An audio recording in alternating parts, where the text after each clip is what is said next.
Thank you for joining me for Leadership and Business Insight.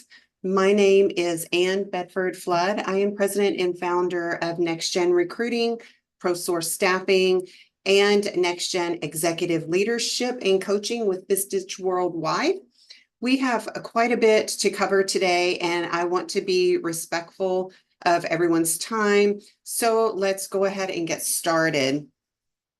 I've been asked several questions lately, and I'm going to cover some of those questions today in this event. I am going to discuss emerging trends that I believe will significantly impact businesses in the next 5 years, ethical business practices, customer-centric strategies, and global market expansion. So let's start with some trends and innovations. One of the questions I've been asked several times in the last probably 6 months or so is, what emerging trends do you believe will have a significant impact in the next 5 years, and how do you think businesses should adapt? So this is one that I think we're all coming to see a lot about: the artificial intelligence and machine learning. And AI and ML are rapidly advancing, influencing everything from customer service. We've been seeing that for quite some time with the chat boxes and the AI assistants, to decision making. And businesses, if they want to stay ahead, should invest in AI literacy and integrate AI tools to streamline their operations. There's a lot of talk about AI replacing humans in their jobs. And I've been in recruiting for 26 years. And although I believe that AI will replace some roles, I don't believe it will replace them all. AI and machine learning can be very beneficial. They can automate repetitive tasks that employees have to do on a day-to-day basis, which allows your employees to focus more on complex and creative work. This increases the overall productivity and efficiency of your team.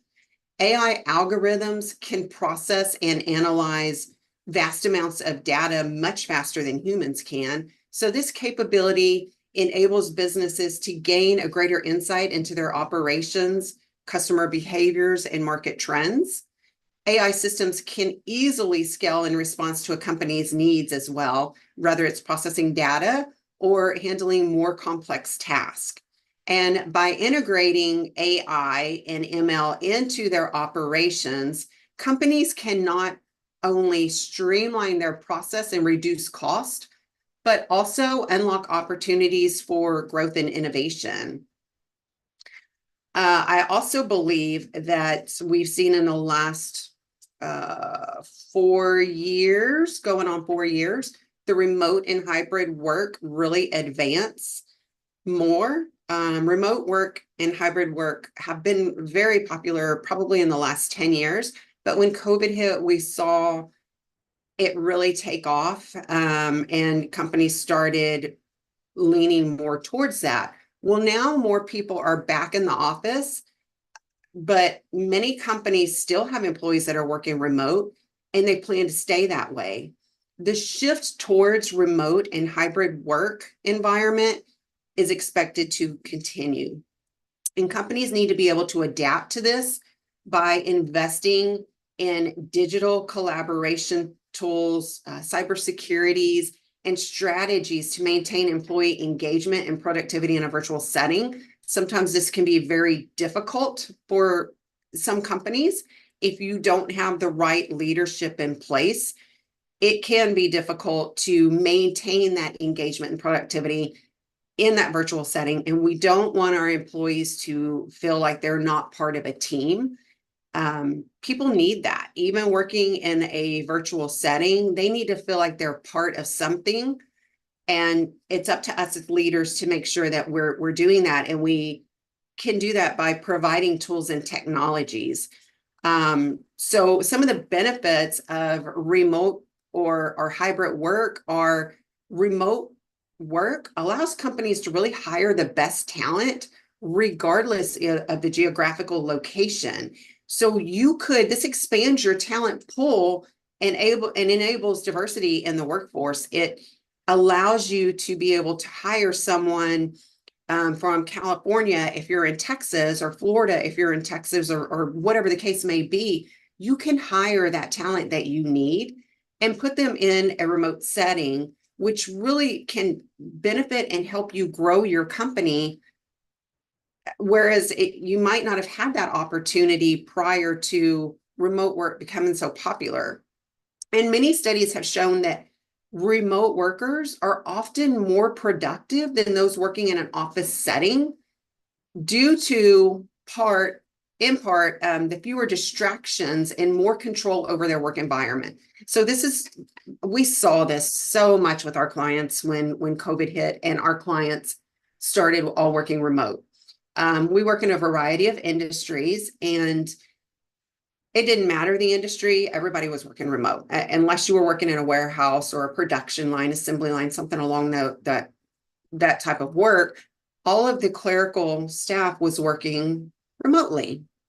And what our clients were telling us is it's the strangest thing, and we don't understand it because our employees are getting a lot more done. Well, the reality of it is that when we're in an office full of people, sometimes we get distracted. Sometimes we have people knocking on our door. They want to come in and talk to us.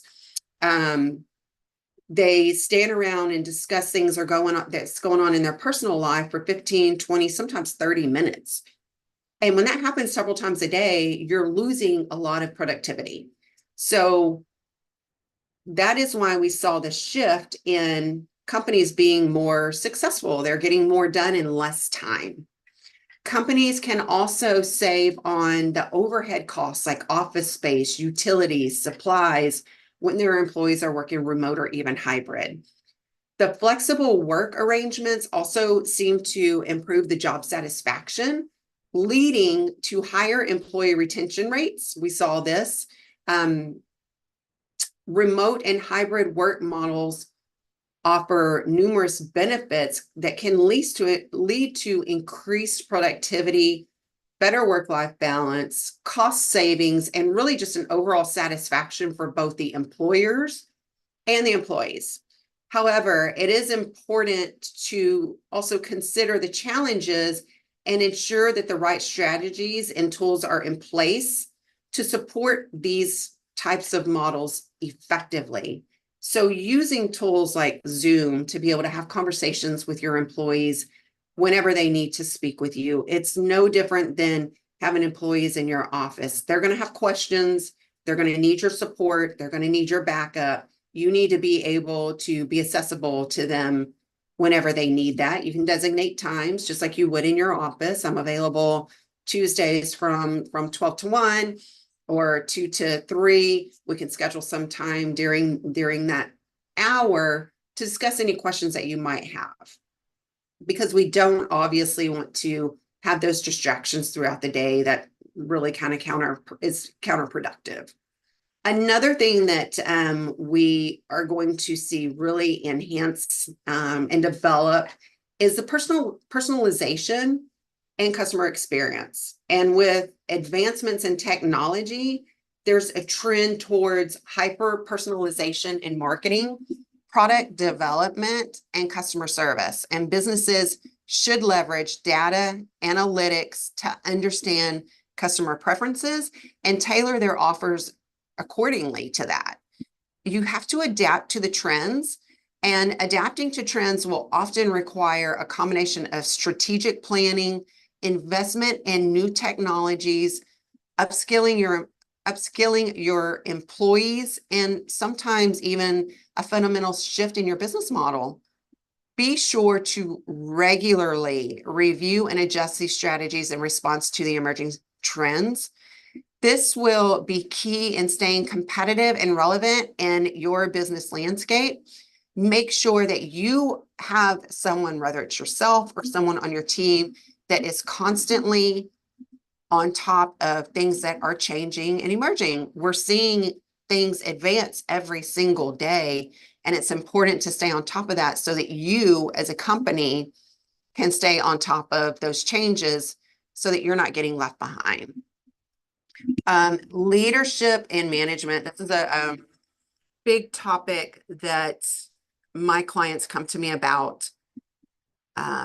They rely on me as a business coach to help lead them and guide them. And one of the questions that I get asked more often than not pertaining to leadership is in management is, can you tell me or can you share with me some of your most effective strategies for fostering a strong company culture and maintaining high employee morale? There's so many keys here. There's so many keys. There's not just one or two strategies. There's so many, and really depending on your team will decide what forms you need to implement to make sure that you're fostering that strong company culture. You want to make sure that you have a clear vision and values, and you need to establish and communicate clear vision and a set of core values with your employees, with your customers. Ensure that these are not just words on your website, but principles that you embed in every aspect of your organization's operation and decision-making process. Make sure that you relay these things to your team so that they can understand the vision. Because if your employees don't understand the vision, they're not going to know where to go. Leadership engagement is extremely important, and leaders should be approachable and actively engaging with employees at all levels. It doesn't matter if your employee is on the assembly line or your employee is your controller or CFO. They should embody the company's values and visions, and you should serve as their mentor, regardless of what role they're in. Get involved with your employees.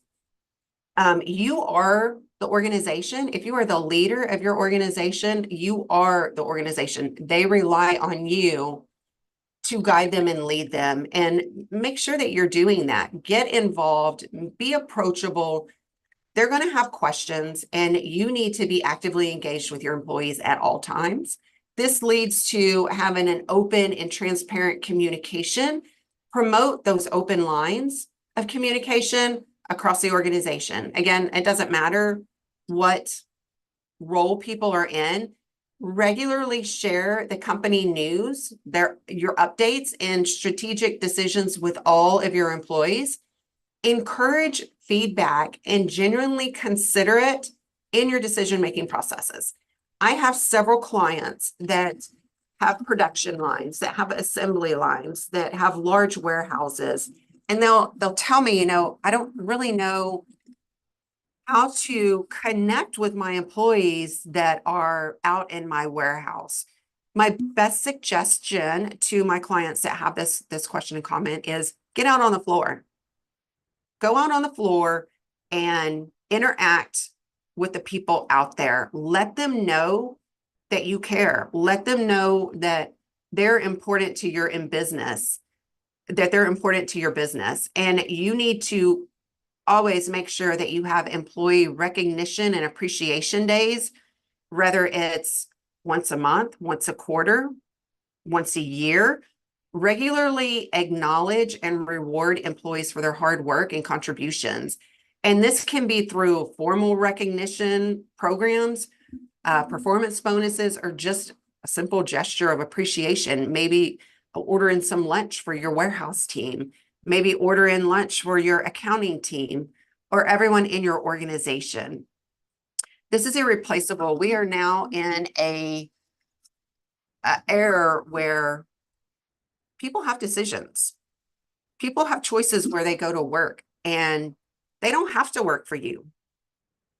It is not just a gift to them to work for us. It is also a gift for us to have them work for us. And that is where I think sometimes leadership lacks, is we're still stuck. Some leaders are still stuck in the world of it. People should feel honored to work for me. That's not always the case. That's not always the case. You should feel honored having those exceptional employees work for you. Take time to show them that you appreciate them. Offer things that will make them stay. Professional development opportunities. Invest in your employees' growth and development. If you have great employees that you want to continue to see stay with you, You're going to have to work to keep them.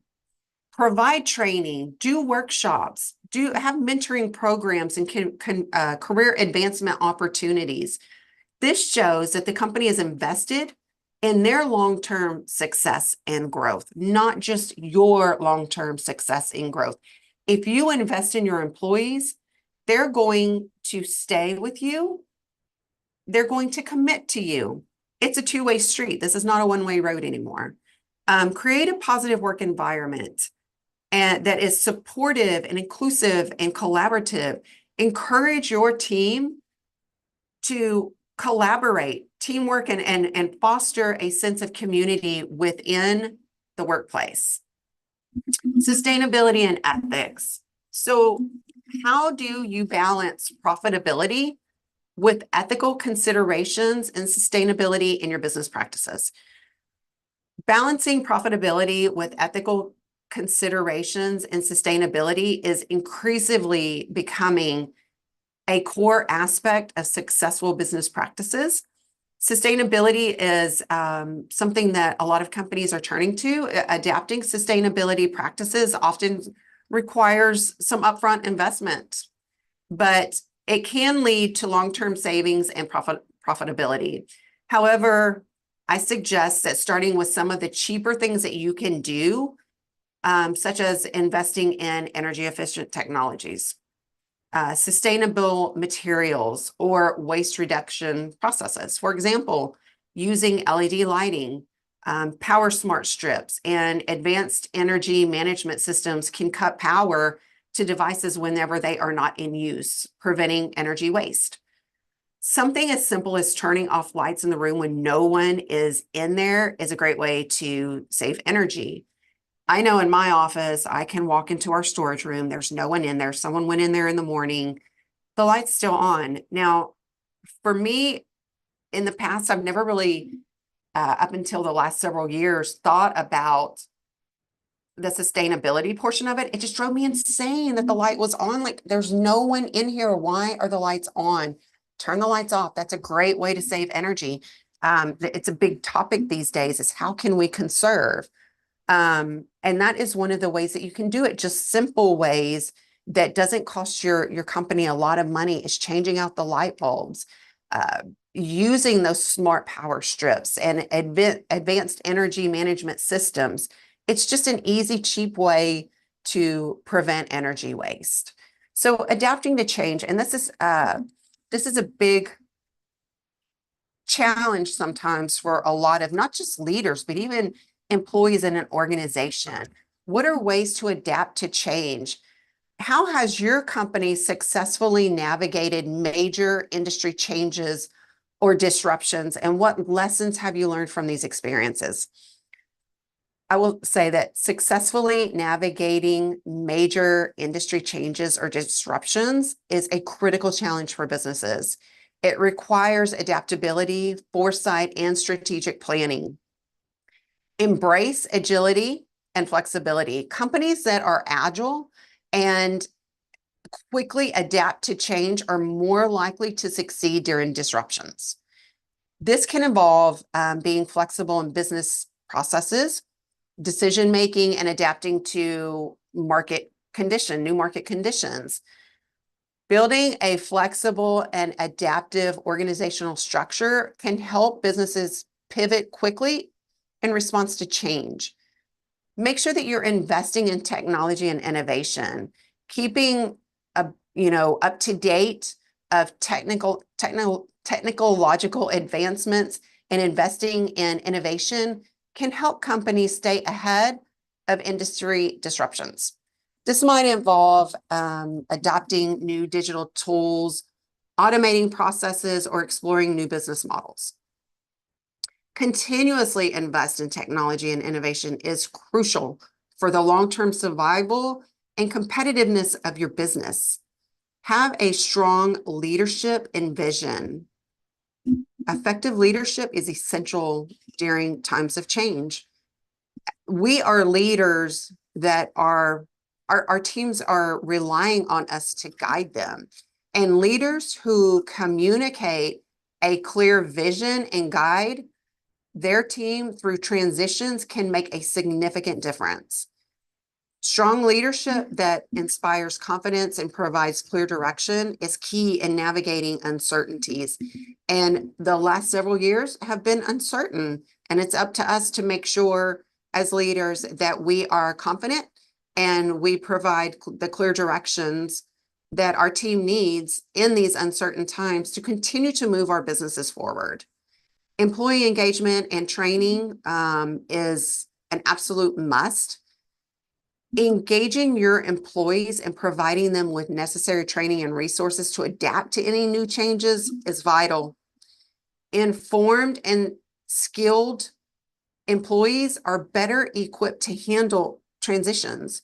The role of human capital is paramount in adapting to industry changes. Investing in employee development is a very wise strategy.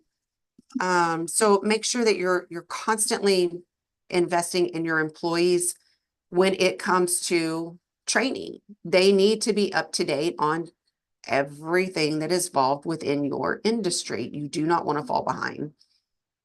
Make sure that you understand and respond to your customers' changing needs. That can help adapt businesses, their products or services during an industry shift. Make sure that you're maintaining a close connection with your customers. Get their feedback. That is essential for staying relevant.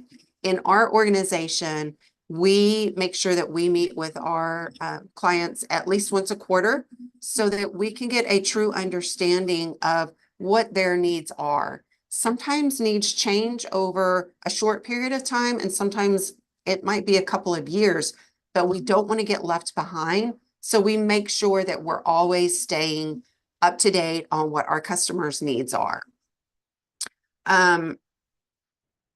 Risk management and contingency planning. Companies that have a robust risk management process and contingency plan can better withstand disruptions. So proactive risk management and having a plan B or even a plan C is very crucial for business resilience. If you don't have a backup plan, when something happens, you could face the sad reality that your company could close.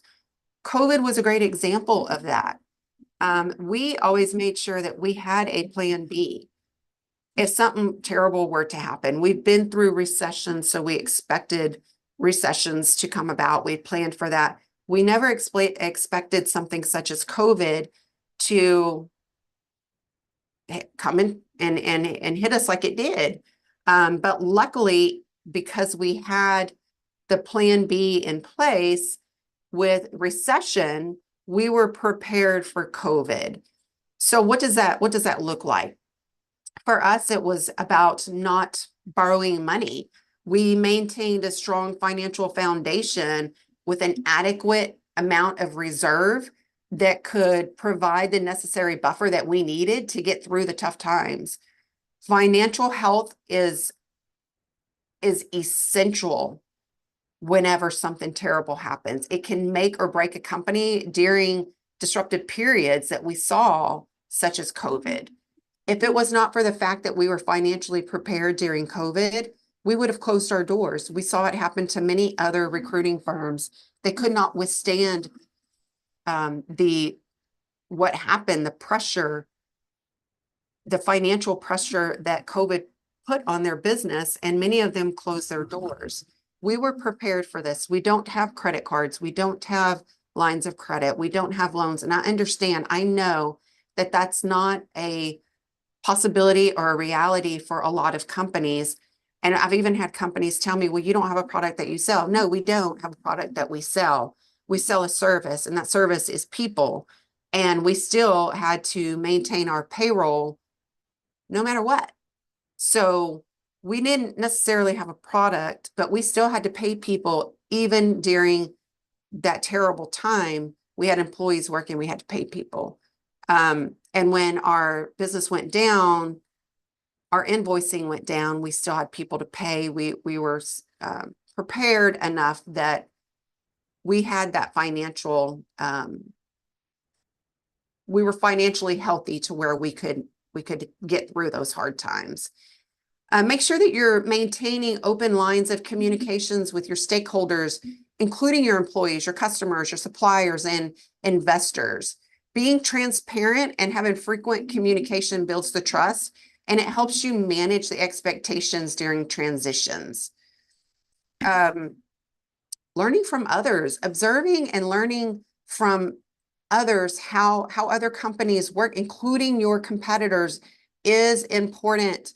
Handle similar disruptions can provide valuable insight. If your competitors are having the same interruptions or disruptions, that can provide you a lot of valuable insight. There is so much to learn from the success and failures of others. Make sure that you're keeping an eye on your industry trends and the best practices is extremely beneficial. And yeah, hopefully everyone is staying up to date on what their competitors are doing. If you're not, you should. Diversify your products, your services, markets that you serve can reduce the risk associated with industry-specific disruptions. Don't put all your eggs in one basket. Diversification can provide stability in turbulent times. That is, again, where our company has been successful, is we made sure that we had a diversified market with the types of companies that we serve. So in conclusion, in summary to this, companies that successfully navigate industry changes are those that they're proactive, they're adaptable, and they are strategic. They invest in people, they stay financially prudent, they innovate, and they maintain strong leadership and communication during difficult times. These lessons are valuable for any business looking to withstand and thrive amid any type of industry disruptions. Technology integration. And how do you see technological advancements like AI shaping the future of industry? There's no doubt that AI and automation are transforming the workforce. While they may displace certain jobs, as we discussed earlier, especially routine and manual tasks, they also create opportunity in tech and other sectors. The demand for skills like AI programming, data analysts, and digital literacy is increasing. There's a growing need for reskilling and upskilling workers to adapt to these changing landscapes. So many people are scared right now and concerned about AI taking over the world. They may take over some duties, but it's not going to take over the world. It's certainly not going to happen overnight. Businesses are leveraging AI for better efficiency and innovation. And keep this in mind, that's something that you can do too. AI helps in predicting market. It streamlines your operations. It can reduce some of your cost and improve productivity. This can lead to a more personalized experience and even new business models. In finance, AI is used for trading, fraud detection, risk management, and even a personalized financial advice. Automation streamlines banking processes and improves customer service. AI, the chat boxes and the automated customer tools are becoming commonplace, offering efficient and round-the-clock service to customers. And in some cases, that is a great thing. You think about all the times when you've needed to have a question answered, there's no human on the other end of the phone. You get a chat box. You can put in your questions in that chat box and get your question answered right away without having to lose sleep. I mean, it is a great thing. The future shaped by AI and automation has immense potential, but it does pose challenges as well. We have to balance the benefits with ethical considerations, ensuring that we are managing the impact and harnessing the full potential of these technologies. So AI is something that still needs some improvement, but it really is helping companies as a whole right now. I know it's been a benefit to us in our organization, and it will continue to be a benefit to many other companies in years to come, and it's only going to get better and more advanced. So one of the things too that I see really taking shape is customer focus. This is a question that I get often as well. And in what ways do you prioritize your customers' needs and feedback in your business model, and how has it impacted your success? So prioritizing your customer needs and feedback is essential for your business if you're aiming for long-term success. So here are some effective ways to do so, along with insights into how this can impact your business success. Again, customer feedback channels. Establish multiple channels for customers to provide feedback to you, such as surveys, feedback forms, social media, and even customer interactions. Make it easy for your customers to share their thoughts and experiences. The impact that it will have is the direct feedback from these customers will provide you with valuable insight into their needs and preferences, enabling businesses to tailor their offerings and improve customer satisfaction. I have seen a lot of companies, leaders that I coach, they don't have this.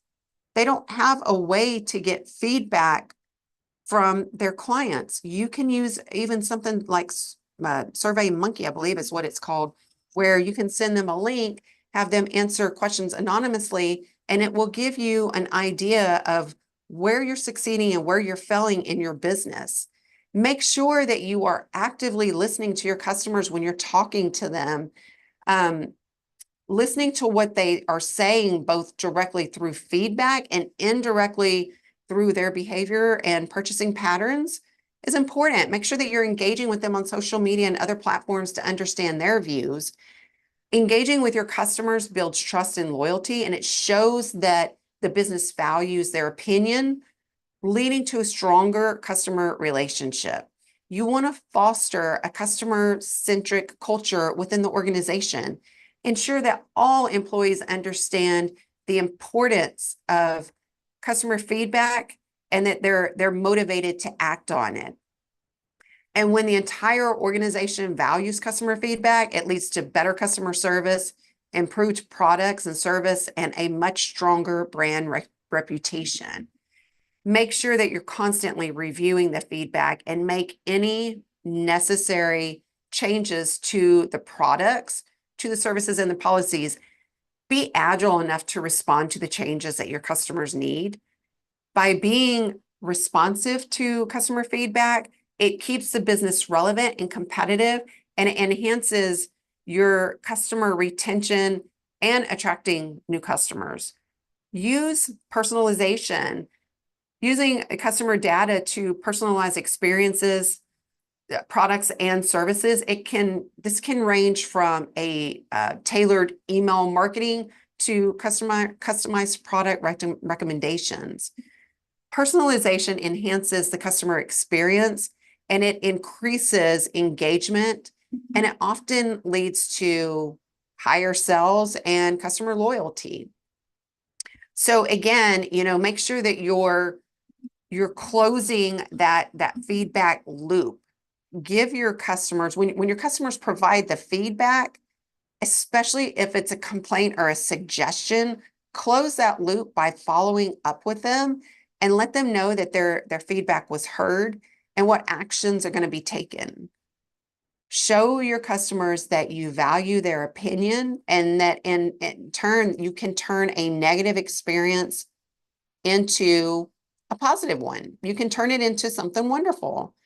By prioritizing your customer needs, you not only enhance that customer satisfaction and loyalty, but it also drives innovation. It improves your products, it improves your service, and ultimately the overall success and growth of your business. By putting your customers at the heart of the business strategy, companies can build strong, loyal customer base and differentiate themselves in the marketplace. And that's what we want to do.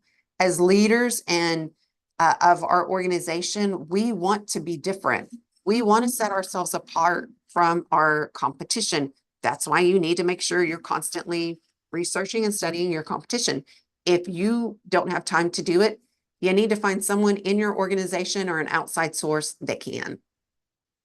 I've had several clients that are looking at the global market expansion, and I get asked quite often, and we have peer groups where we're being asked, what are some strategies that you recommend for businesses that are looking to expand into the global market? Now, this is not necessarily my area of expertise, but I believe that in expanding into a global market is a significant step for any business, and it requires a well-planned strategy. However, some of the process is very similar to open a new company in your own city. Make sure that you're doing your market research. You have to conduct thorough research to understand the new market's culture, their economics, the landscape. This includes understanding customer behavior, market demands, competition, in those particular areas. You wouldn't just open a business anywhere and not conduct any type of research. How is your product or your service going to flourish in the new market that you're considering getting into? Will it grow? Will it flourish? Do your research. Localize your offering. Adapt your product or service to suit the local taste and the cultural norms and legal requirements. That's another thing that you need to make sure that you're staying up to date with, is make sure that you're ensuring that compliance with those local laws, including business operations, employment, taxation, product standardization. Non-compliance can lead to a lot of legal issues, and it can damage your reputation and brand. So you're not going to just go into a new market without checking these things. You need to consider local compliances. Make sure that you're doing that homework before you decide to jump into an area that you don't know. Also, make sure that, as you would with any new business, that you're building relationships with local businesses, distributors that you can use in that area, or even partners that can provide valuable insight and assistance into navigating a new market. These partnerships can facilitate moving into a market easier and can make it easier to expand. Create a marketing strategy that resonates with the local audience. And this can involve different channels, messaging, and tactics than those used in your home market. If you're expanding to England, you're going to have a different tactic than you would use here in the US. They do things different than we do. Establish a reliable and efficient supply chain to ensure that your product or service can be delivered effectively into your new market. Be sensitive of the cultural differences. Show respect for local customs and traditions. This helps to build trust and a positive image. Hire local employees or consultants who actually understand the market, that can provide you the insight into the local business culture and the consumer behavior. You don't want to just jump into it and expect people are going to adapt the same way in a market overseas that they would in the US. Be prepared to adapt your business model to suit that market. This can involve changing your pricing strategy, your sales channels, your operational structures. Be aware of the risk that's involved in entering into a new market. And, this includes political, economic, and currency risk. Make sure that you have a robust plan in place before you decide to jump right in. Make sure that you're constantly keeping up to date on those new markets, just as you would in your current market. You have to stay open to feedback and be willing to change your strategy based on the feedback and the information that you're getting. Invest in building that strong brand presence that will align with the local values and the expectations while still maintaining the core essence of your business. It's building relationships with local industry players is important. Make sure that you're joining the trade associations and attend local business events. Entering into a new global market can be a very complex process, and it requires careful planning and execution. It's important to be patient, as success in a new market is going to take time. You're opening up a new business, so to speak, and you need to be prepared for the challenges and the setbacks that will come your way. However, with the right approach and expanding internationally can provide significant growth opportunities for your business. You just have to make sure that it's going to work right for your business. Make sure that you have the right type of business to go international before you decide to do so. I have had clients that have decided to jump into an international market and they were not prepared for it. And it did not take long for them to fail. Not only did they fail, but they weren't prepared for some of the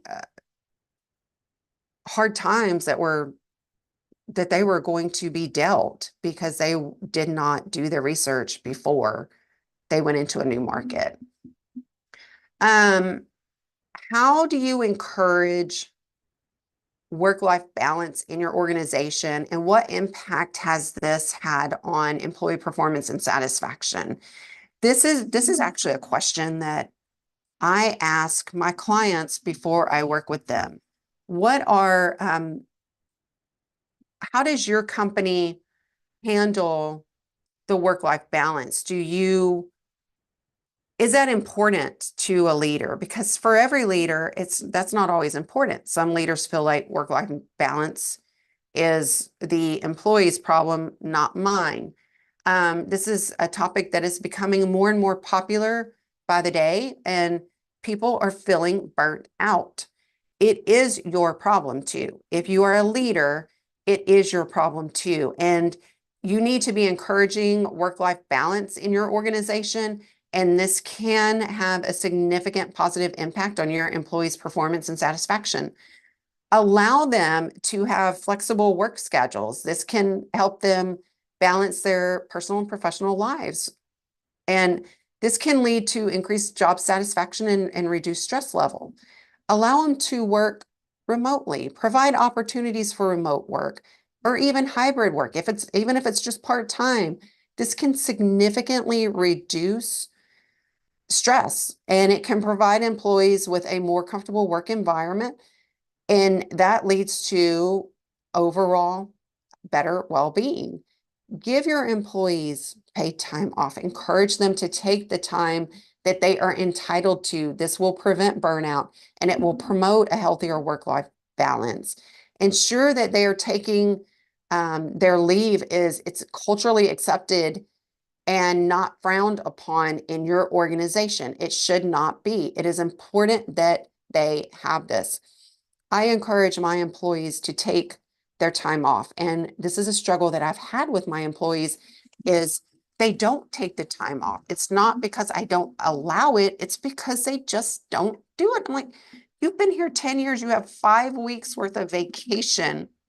That's what I give my people when they've been with me for 10 years. You get 5 weeks worth of vacation and you're only taking a week a year. You're leaving 4 weeks of time off on the table that you need to recharge your batteries, to become more clear-minded, and it provides better focus. So make sure that you're encouraging your employees to take that time. I know I hear it all the time. Well, if I give them the time off, if I encourage them to take the time off, then I'm going to have to find somebody to fill that position. And if they're not asking to take the time off, I'm not going to remind them that they have it.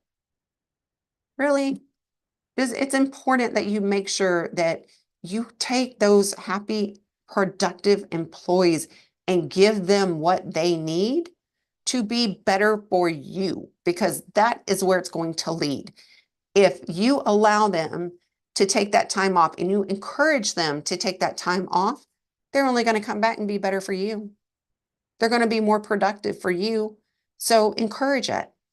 Another thing that you can do is employee wellness programs. Initiate gym memberships, mental health support, recreational activities. Those are things that can contribute to not only their mental health, but also their physical health, which leads to better work performance. If you have employees that are taking gym membership, well, you're getting in better shape.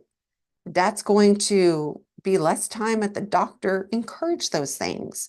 Allow them to do that. If you can come up with employee wellness programs, do it. Implement policies like parental leave, childcare support, or family days can even make a significant difference for employees and families. And this leads to loyalty and satisfaction. Provide them opportunities for career development. Give them the opportunity to grow in their career. If you have other places for them to grow and develop within your organization, allow them to do that. This improves job satisfaction. It prevents them being stagnant. No one wants to be stagnant. Well, some people do. And if they're happy with the role that they're in, then they're happy with the role that they're in. But if you can give them the opportunity to grow and advance in their career, this is beneficial to them and it's beneficial to your organization. Make sure that you're keeping those lines of communications open. Have conversations with them about their workload, their personal needs. This can help manage the expectations, and it can also prevent work-related stress. Encourage them to take their breaks during the day. They might need 5 or 10 minutes of downtime just to step away from their desk to get their mind back where it needs to be to continue throughout their day. Recognize and reward the employees for the contributions that they make within your organization. This will boost morale, and it will encourage a positive work environment. The impact that this has on employees is significant. You are going to, by implementing these ideas, you're going to increase the productivity. You're going to lower your turnover rate. And I'm going to tell you now that, you know, we're not in the same market we were pre-COVID. There is a lack of talent that is out there.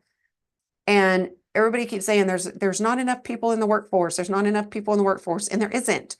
There is not enough people in the workforce. But when you combine that with a lack of honest talent, you want to make sure that you're holding on to the people that you have in your organization as tight as you can. And that includes doing things such as the open communication, giving them the time off, offering them the gym membership, considering their health and well-being. It improves their mental health. You enhance your company's reputation when you allow these strategies. And, you know, by implementing these strategies, an organization not only enhances the well-being of its employees, but it also sets a foundation for a more productive and engaged, loyal workforce.